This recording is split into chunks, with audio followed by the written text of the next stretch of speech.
Captain Jake Morrison walked slowly across the bridge of the UES Defiance. His boots made quiet sounds on the metal floor. The ship was old and tired, just like him. He looked out at the stars through the big window and felt the weight of everything. That had happened.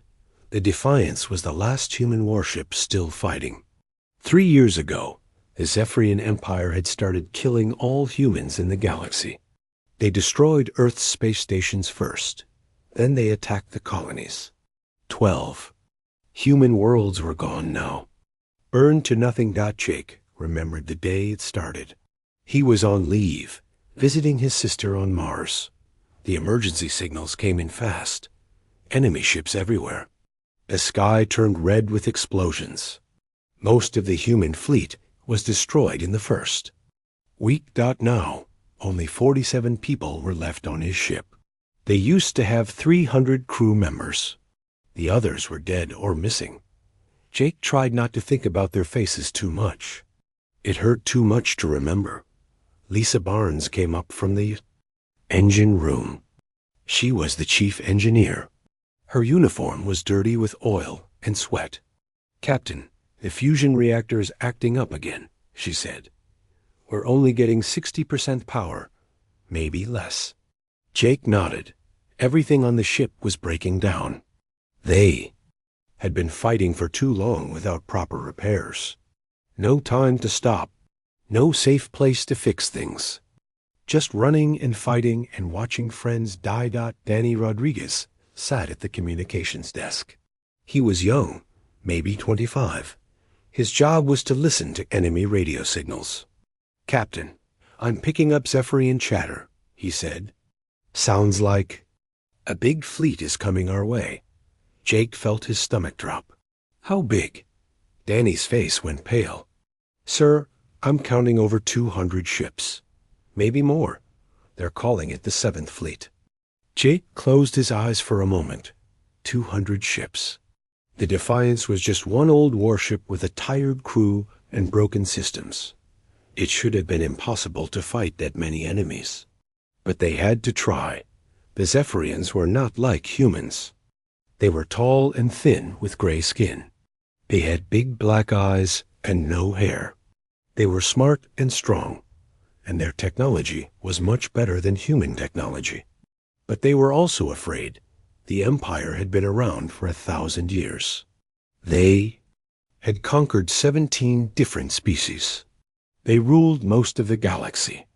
Then humans showed up and scared them. Humans had developed faster than light travel in just 50 years.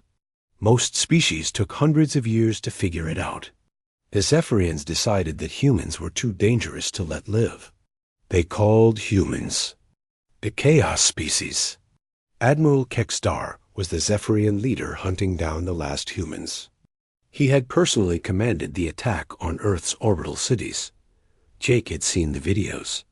Millions of people died in the first hour. The Admiral seemed to enjoy it. Patricia Coleman was the ship's science officer. She was working on something secret in the lab. Jake had given her permission to try anything that might help them survive. She called it Project Longshot. Jake walked to the lab to check on her progress. Patricia was staring at a computer screen full of numbers and equations. Her hair was messy, and she looked like she had not slept in days. "How's it going, Pat?" Jake asked. She looked up at him with tired eyes. "I think I found something, Captain. But it's crazy. Really crazy." "Crazy how?" Patricia pointed at the screen. "You know how our quantum drive works for faster-than-light travel?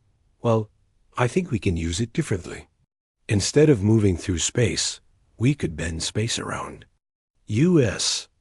Jake did not understand the science, but he could tell she was excited. What would that do? It could make our weapons much more powerful. Like incredibly more powerful. But she stopped talking and looked worried. But what? It would probably destroy the ship.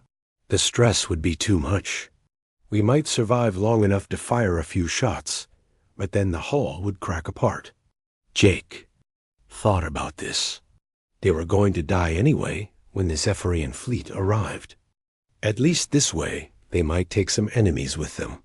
Carl Henderson was the weapons officer. He was an older man who had fought in the border wars before the Zephyrians came.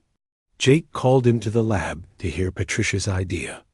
"You want to turn our ship into a bomb?" Carl asked after hearing the plan.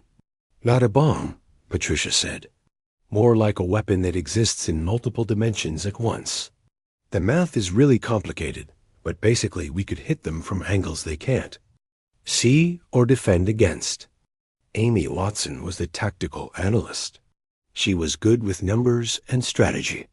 Jake asked her to study Patricia's plan and see if it could work. Amy spent 2 hours running calculations.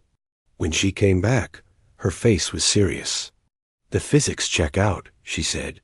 "If we can create a stable quantum field around the ship, our weapons could punch through anything the Zephyrians have. What are our chances of survival?" Jake asked. Amy looked down at her tablet. "Honestly, Captain, close to 0. The quantum field would tear us apart within minutes. But we might be able to destroy dozens of their ships before we go down." Jake gathered all the senior officers in the war room. The room was small and cramped. The walls were covered with star charts and battle plans. Most of the plans were crossed out or marked as failed. "Here's the situation," Jake said. "We have a Zephyrian fleet of over 200 ships coming at us. Our engines are barely working. Our weapons are old. Our shields are cracked. By all rights, we should run away and hide." The officers listened quietly. They all knew what he was going to say next. "But there are human refugee ships out there trying to escape to safe space. They need time. If we run, the Zephyrians will catch them and kill every last human in the galaxy." Lisa Barnes spoke up. "So we make our stand here." "That's right." Jake said. "We fight them here. All of them. And we make sure they remember that humans don't give up." The officers looked at each other. They were scared, but they were also determined. Jake could see it in their eyes. They would rather die fighting than live knowing they had failed their species. "Patricia's quantum weapon might give us a chance," Jake continued. "It's dangerous and untested, but it's the only edge we have." "When do we start?" Carl asked. Jake looked out at the stars again. Somewhere out there, the Zephyrian fleet was getting closer. Soon they would drop out of hyperspace, and the final battle would begin. "Right now," Jake said. "Get the ship ready. This is our last chance to show the galaxy what humans are made of." The crew got to work. They knew they were probably going to die, but they also knew their sacrifice would mean something. The last human warship would not go down without a fight. Jake stood on the bridge and watched his people prepare for battle. They were brave and smart and stubborn, just like all humans. That was why the Zephyrians were afraid of them. Soon the enemy would arrive. Then the real test would begin. The space around the Defiance suddenly filled with enemy ships. They came out of hyperspace like angry metal wasps. Jake Morrison counted them through the bridge windows. Too many to fight. Too many to run from. Tommy Garcia sat at the sensor station. His hands shook as he read the numbers on his screen. "Captain, I'm showing 312 Zephyrian ships. They're spreading out in attack formation." Jake felt his heart sink. 300 ships. The biggest fleet he had ever seen. Each one was bigger and stronger than his old warship. But he did not let his fear show on his face. His crew needed to see him stay calm. The Zephyrian flagship was massive. It was called the Eternal Dominion. The ship was 3 times longer than the Defiance and covered in shiny armor that looked like crystal. Weapons ports ran along its sides like the teeth of a giant shark. Admiral Kekstar stood on the bridge of his flagship. He was 7 feet tall with gray skin and black eyes. His uniform was covered in medals from all the worlds he had conquered. He looked at the human ship on his main screen and smiled coldly. One ship, he said to his officers. One pathetic human ship. This is what remains of the species that dared to challenge our empire. The Zephyrian sensors showed that the human vessel was badly damaged. Its engines were not running. It drifted through space like a piece of junk. The admiral had expected more resistance from the humans. They had been surprisingly difficult to kill, but this last ship looked broken and defeated. Maybe the humans had finally given up hope. On the Defiance, Lisa Barnes worked frantically in the engine room. She was trying to make Patricia's quantum field generator work without blowing up the ship. Sparks flew from damaged control panels. The air smelled like burned metal and ozone. "How much time do you need?" Jake asked over the intercom. 10 more minutes, Captain," Lisa replied. "Maybe 15 if we're lucky." Jake knew they did not have 15 minutes. The Zephyrian fleet was moving into position. Soon they would open fire and turn the Defiance into scrap metal. Kelly Phillips was the ship's navigator. She was carefully adjusting their position to make them look like a helpless target. The Defiance had to appear broken and drifting while Lisa worked on the quantum drive Dr. Pete Jackson moved through. The ship giving sleep drugs to crew members who were not needed for the battle. The quantum field would be dangerous to human bodies.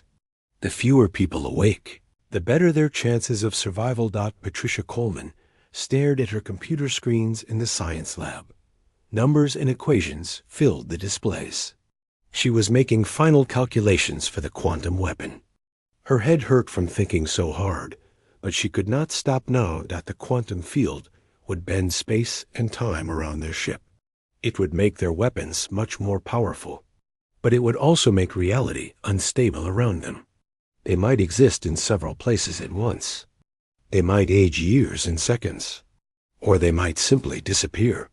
"Patricia, we need that field generator online now," Jake said over the ship's speakers. "Almost ready, Captain," she replied. Her fingers flew over the keyboard. "Activating quantum field in 60 seconds. Admiral Kekstar watched the human ship through his telescope. It still was not moving. Maybe it was already dead in space. That would be disappointing. He wanted to see the humans fight before he destroyed them. "All ships, target the human vessel," he ordered. "Prepare to fire on my command." 300 Zephyrian ships turned their weapons toward the Defiance. Thousands of energy cannons and missile tubes pointed at the lone human warship. Each ship had enough firepower to destroy a small moon. Jake Morrison stood on his bridge and looked out at the enemy fleet. He thought about all the humans who had died in this war. His sister on Mars, his friends from the Academy, billions of innocent people who just wanted to live their lives in peace. The Zephyrians had decided that humans were too dangerous to exist. They were afraid of human creativity and stubbornness. They did not understand that trying to kill all humans would only make the survivors more determined to fight back. "Quantum field generator is online," Patricia announced. Beginning field activation, the Defiance started to vibrate. A blue glow appeared around the hull. The air inside the ship felt thick and strange. Some crew members reported seeing double images of everything. Carl Henderson checked his weapon systems. The plasma cannons and missile tubes were charging up with energy he had never seen before. The power readings were impossible.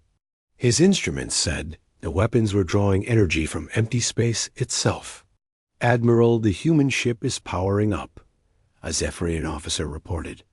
"We're detecting massive energy readings." Kekstar frowned. The ship had appeared dead just moments ago. Now his sensors showed it was generating more power than should be possible for such a small vessel. "No matter," he said. "Fire all weapons. Destroy that ship now." 3,000 energy beams and plasma bolts streaked toward the Defiance. It was enough firepower to vaporize an entire city. The attack lit up space like a second sun, but something impossible happened. As the Zephyrian weapons got close to the human ship, they began to slow down. The energy beams bent and twisted. Some of them disappeared completely. Others bounced off in random directions. The quantum field around the Defiance was warping space and time. The enemy attacks were being absorbed and redirected by the bent reality around the ship. Admiral Kekstar stared in shock. His fleet's opening attack had done nothing. The human ship was still there, glowing with that strange blue light. "Impossible," he whispered. "Our weapons should have destroyed them completely." Jake Morrison smiled grimly as he watched the enemy fire bounce harmlessly off their quantum field. Patricia's crazy plan was actually working. The Defiance was protected by a bubble of twisted space-time that made them nearly invulnerable. "All right, people," Jake announced to his crew.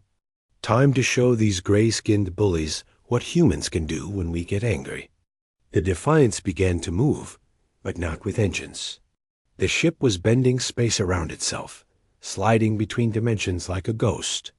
It appeared in one place, then vanished and reappeared somewhere else. The Zephyrian fleet tried to track the human ship, but their sensors could not keep up.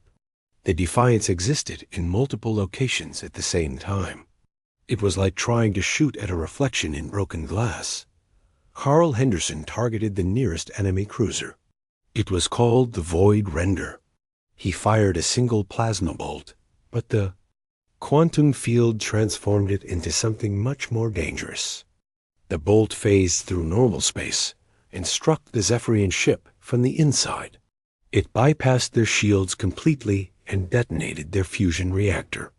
The Void Render erupted in a ball of fire and disappeared. Panic spread through the Zephyrian fleet. Their sensors showed impossible readings. The human ship was appearing and disappearing at random. Their shields meant nothing against weapons that could attack from other dimensions. "What are they doing to us?" A Zephyrian captain screamed over the radio. "How is this possible?" Admiral Kekstar had no answer. In 1,000 years of conquest, the Empire had never faced anything like this. The humans had somehow turned their ship into a weapon that defied the laws of physics. Jake Morrison felt the quantum field affecting his mind. He could see the battle from multiple angles at once. Past, present, and future seemed to blend together. He was becoming something more than human, but he held on to his purpose. Protect the refugee ships. Save humanity. Make the Empire pay for their crimes. The Defiance struck again and again. Each attack destroyed another Zephyrian vessel. The enemy fleet that had seemed so overwhelming was falling apart under the assault of one impossible human ship. This was just the beginning. The real battle was about to start. The second Zephyrian ship to die was the destroyer Crimson Fang. Carl Henderson fired what looked like a normal missile at it, but the quantum field changed everything. The missile passed through 3 different dimensions before hitting its target. The Zephyrian crew never saw it coming.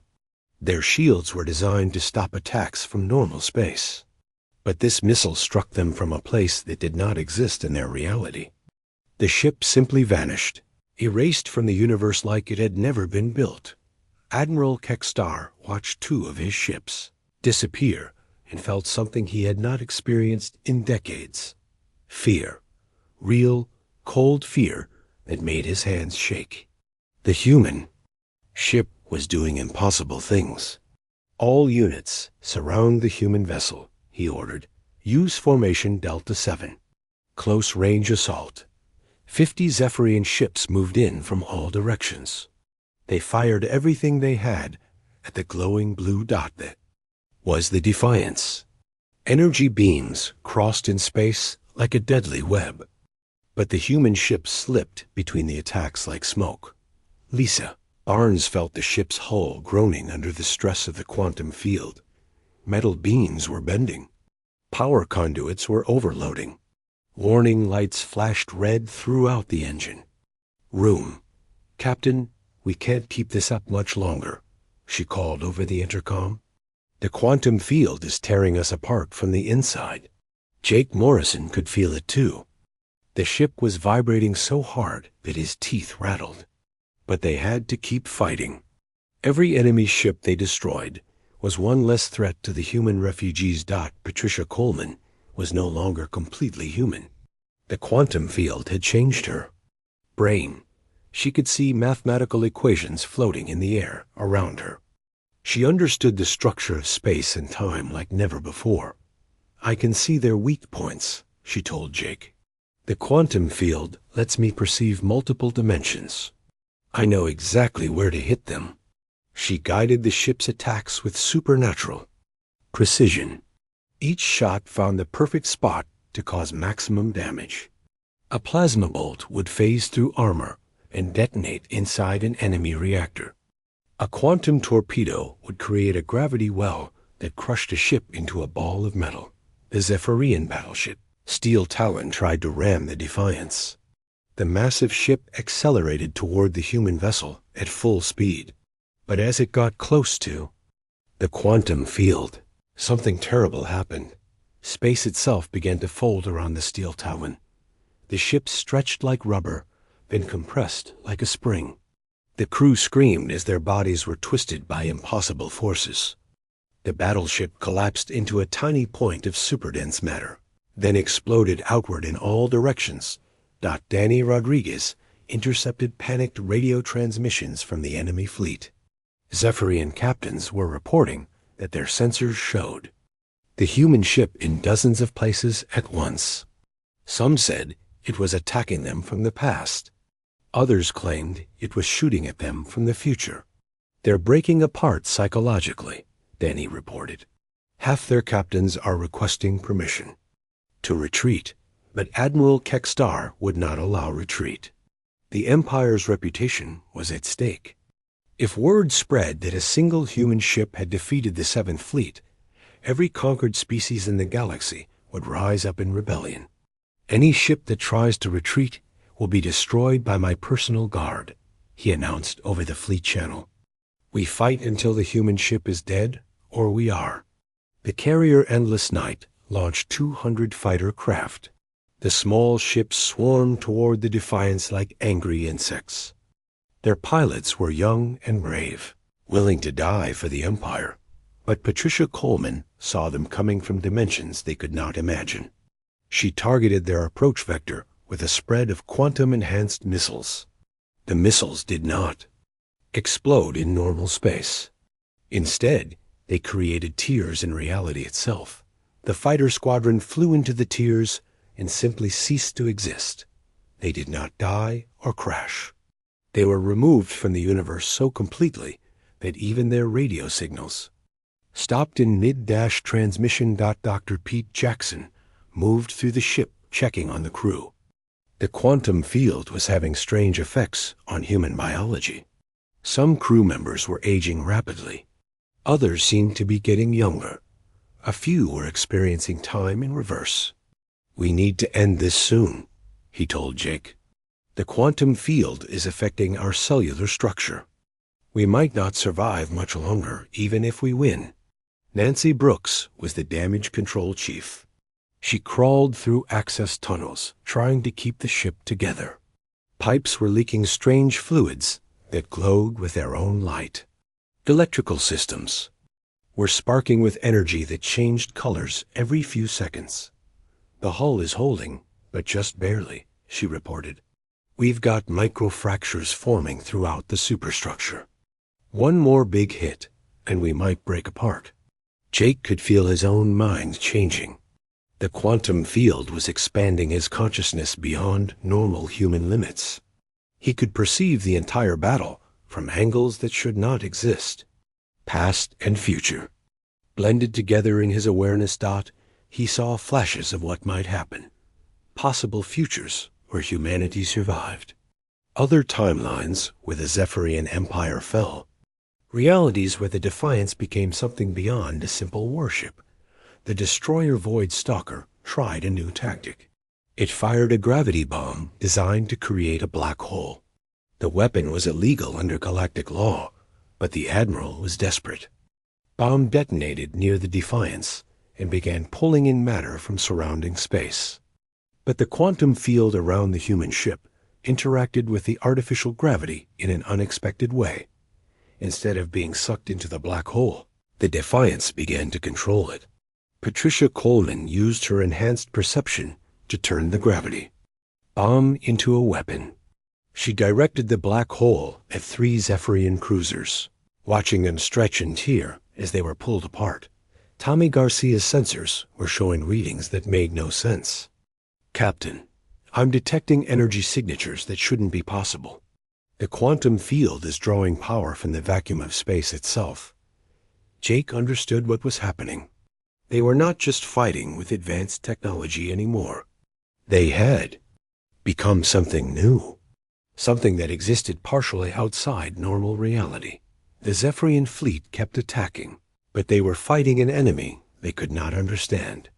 Their conventional weapons were useless against a ship that could exist in multiple dimensions simultaneously. Admiral Kextar realized that his empire's greatest fear was coming true. Humans were not just another species to be conquered. They were something fundamentally different, something that could break the rules that governed the galaxy. What are they? He whispered to himself as he watched another of his ships disappear into quantum foam. The answer was simple, though he could not understand it. They were human, and humans did not give up, ever. The Defiance continued its impossible battle, striking from angles that did not exist, using weapons that rewrote the laws of physics. One by one, the ships of the 7th Fleet were falling to the fury of 47 humans who refused to die quietly. But the worst was yet to come. Jake Morrison was about to show the Empire what true human determination looked like when, pushed beyond all limits. The quantum storm was just beginning. Admiral Kextar stood frozen on his bridge as he watched half his fleet turn into twisted metal and energy. In 30 years of commanding warships, he had never seen anything like this. The human ship had become a living nightmare that struck from impossible angles. The Defiance existed in 11 dimensions at once. Patricia Coleman could see all of them now. Her human brain had been expanded by the quantum field until she could perceive reality as pure mathematics. She was no longer just the science officer. She was becoming something like a god of war. "Target their command ship," Jake Morrison ordered.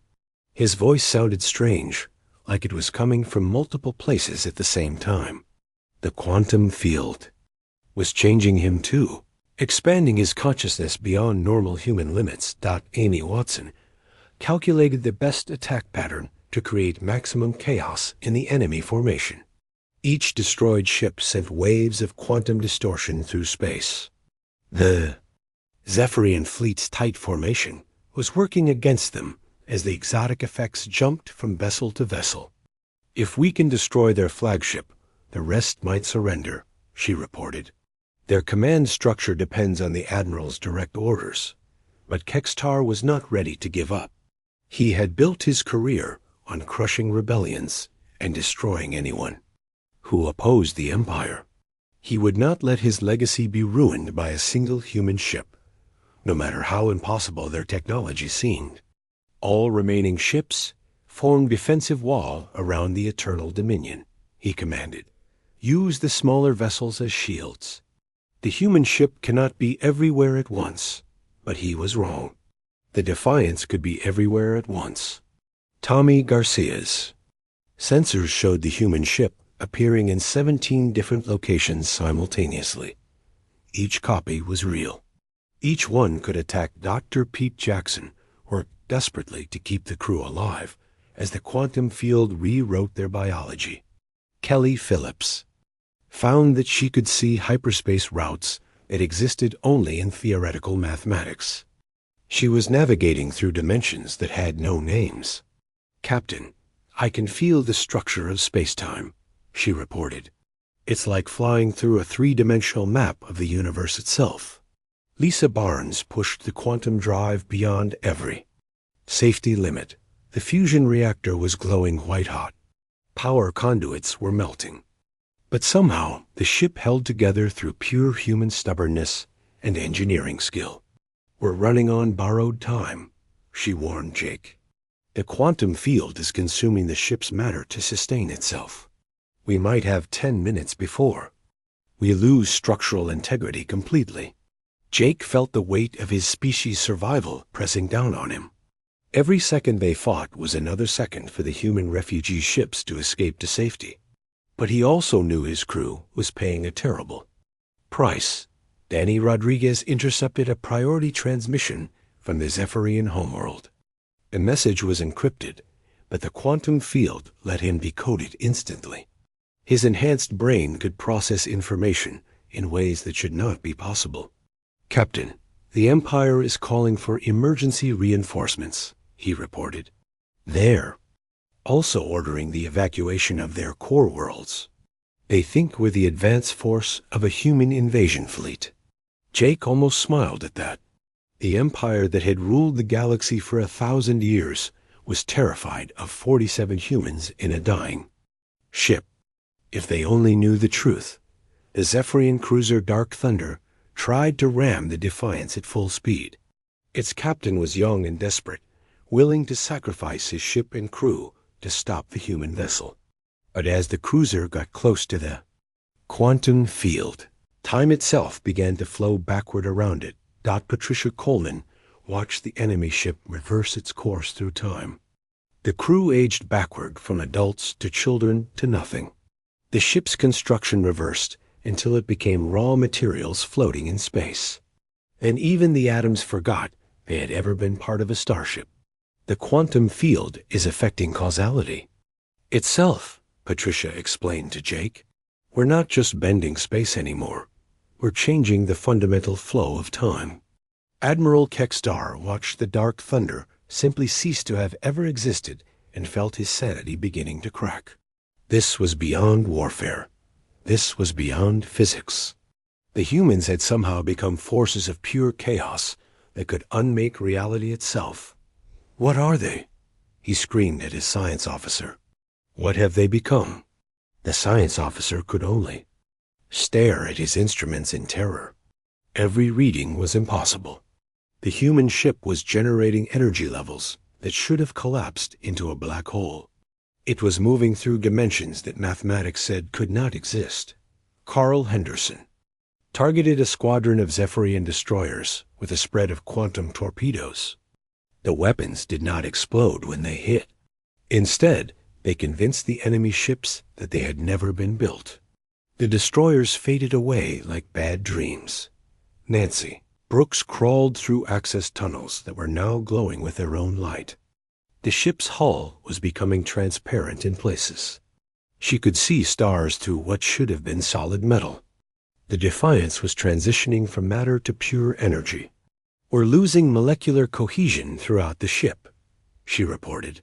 "But somehow we're still functional. It's like the quantum field is holding us together through willpower alone." Amy Watson ran tactical analysis on the remaining enemy fleet. The Zephyrians had lost over 200 ships. Their formation was broken. Many captains were requesting permission to retreat, but Admiral Kekstar was refusing all requests. "He's going to fight to the death," she told Jake. "The Admiral knows that if news of this battle spreads, the Empire will fall. Every conquered species will rise up in rebellion." Jake understood. This battle was not just about saving the human refugees. It was about showing the galaxy that the Empire could be defeated, that freedom was possible for everyone who had been crushed under Zephyrian rule. "Then we give them a show they'll never forget," Jake decided. "All power to weapons. Target the Eternal Dominion directly." Patricia Colvin began calculating the quantum equations needed to punch through the flagship's defenses. Her mind now existed partially outside normal time. She could see the mathematical structure of the Admiral's ship and find its weakest points. The Defiance gathered all its remaining power for one final attack. The quantum field around the ship collapsed inward, concentrating enough exotic energy to tear a hole in reality itself. Space-time twisted and warped as forces beyond normal physics built up to critical levels. Admiral Kekstar watched the human ship begin to glow like a miniature star. His sensors showed energy readings that broke his instruments. He realized that the humans were about to unleash something that would change galactic history forever. "All ships, emergency retreat," he finally ordered. But it was too late. The Defiance had locked onto his flagship, and there was nowhere in the universe he could hide from what was coming. The final phase of the battle was about to begin, and the Zephyrian Empire was about to learn what happened when you tried to destroy humanity. The final attack began with a sound that had no name. It was not heard through ears, but felt in the soul. The Defiance channeled every last bit of quantum energy into a single, reality-breaking assault aimed directly at the Eternal Dominion. Admiral Kekstar had one last moment to understand what was happening. His ship's shields were designed to stop the combined firepower of entire fleets. They had never failed before. But the human attack was not coming from normal space. The quantum blast struck from 11 dimensions at once. It passed through the flagship's armor like it was made of paper. The shields meant nothing against weapons that attacked from places that did not exist in normal reality. The Eternal Dominion's hull began to glow and twist. Metal turned into light. Light became mathematics. Mathematics dissolved into pure possibility. The most advanced warship in the Zephyrian fleet was being unmade at the level of quantum mechanics. Kekstar felt his body changing as reality warped around him. For a brief moment, he experienced what the human crew had been going through. He saw the mathematical structure of the universe. He understood how small and limited the Empire really was, and the flagship was gone.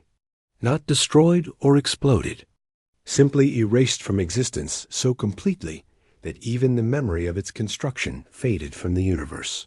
The remaining Zephyrian ships panicked. Captains who had served the Empire for decades abandoned their posts and fled toward hyperspace. The fleet that had seemed so mighty just hours before scattered like frightened children. But the Defiance was not finished. Jake Morrison felt his consciousness expanding beyond the boundaries of his physical body. He could perceive the entire battle from perspectives that transcended normal space and time. He was becoming something more than human, but he held on to his core purpose. "Send a message to the fleeing ships," he ordered Danny Rodriguez. "Let them carry word back to their empire." Danny's enhanced mind composed the transmission instantly. It went out on all frequencies in every language known to the galaxy. The message was simple, but carried the weight of an entire species' refusal to surrender. "Tell your empire that humanity will not go quietly into extinction. We will fight you with mathematics and physics, with creativity and courage, until the last star burns cold. We are not just another species to be conquered. We are the chaos that breaks all chains." The surviving Zephyrian vessels received the message as they fled. Many captains would remember those words for the rest of their lives. Some would repeat them to their children. The story would spread across the galaxy like wildfire. Patricia Coleman felt her human form dissolving into pure energy. The quantum field had changed her so completely that she existed more as living mathematics than flesh and blood. But her mind was still her own, still driven by the need to protect her species. "Captain, the quantum field is becoming unstable," she reported. "We've pushed it beyond all theoretical limits." The ship cannot hold together much longer, Jake understood. They had achieved the impossible, but the cost was their own existence. The Defiance and her crew were transitioning from matter to energy to something even more fundamental. Lisa Barnes felt the ship's engines merging with her consciousness. She was no longer just the chief engineer. She had become part of the vessel itself. The fusion reactor was her heart. The power conduits were her nervous system. "Hull integrity is failing throughout the ship," she announced. "But somehow we're still here. It's like we're being held together by pure willpower." Dr. Pete Jackson watched his medical instruments go crazy as the crew's biology changed beyond recognition. Some people were aging decades in seconds. Others were becoming younger. A few seemed to exist in multiple time periods simultaneously. "We're transcending normal biological limitations," he reported with wonder. "The quantum field is transforming us into something that exists partially outside linear time." Carl Henderson found that he no longer needed targeting computers. He could perceive the mathematical relationships between all objects in space.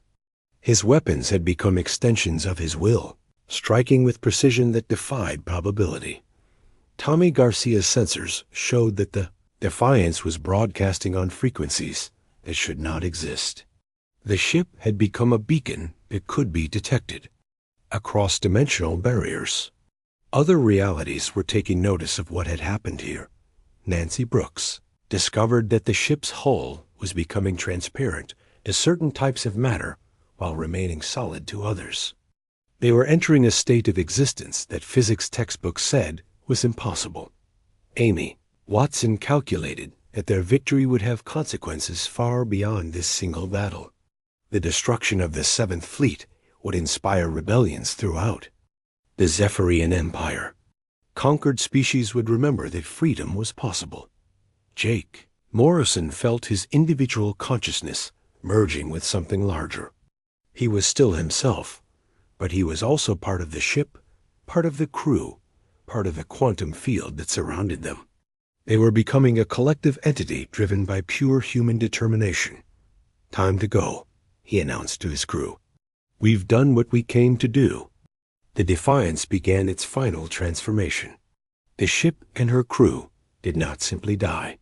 They transcended, becoming part of the cosmic background radiation that filled the galaxy. Their defiance was literally woven into the fabric of space-time.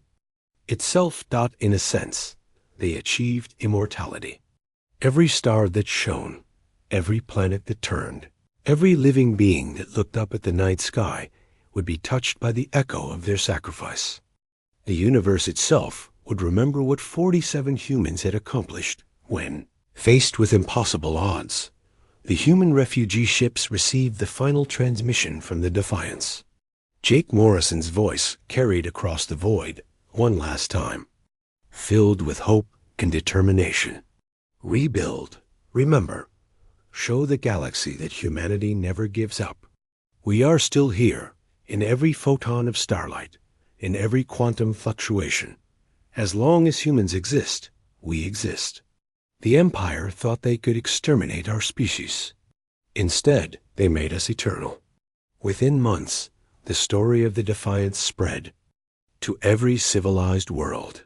The Zephyrian Empire found their subject species rising in rebellion. If one human ship could destroy the mighty Seventh Fleet, perhaps the Empire was not as strong as it claimed. The battle became known as the Quantum Storm. It marked the beginning of the Empire's collapse and humanity's return to galactic prominence. No species would ever again underestimate what humans could accomplish when pushed beyond all limits. The Zephyrians had tried to destroy humanity out of fear. Instead, they had created something far more dangerous than they could have imagined. They had shown the galaxy that even the most powerful empire could fall to the determination of those who refused to surrender. Jake Morrison and his crew were gone, but their legacy lived on. In every act of defiance against tyranny, in every refusal to accept defeat, in every moment when ordinary people chose to do extraordinary things, the spirit of the Defiance continued to fight. The battle was over. The war for freedom had just begun.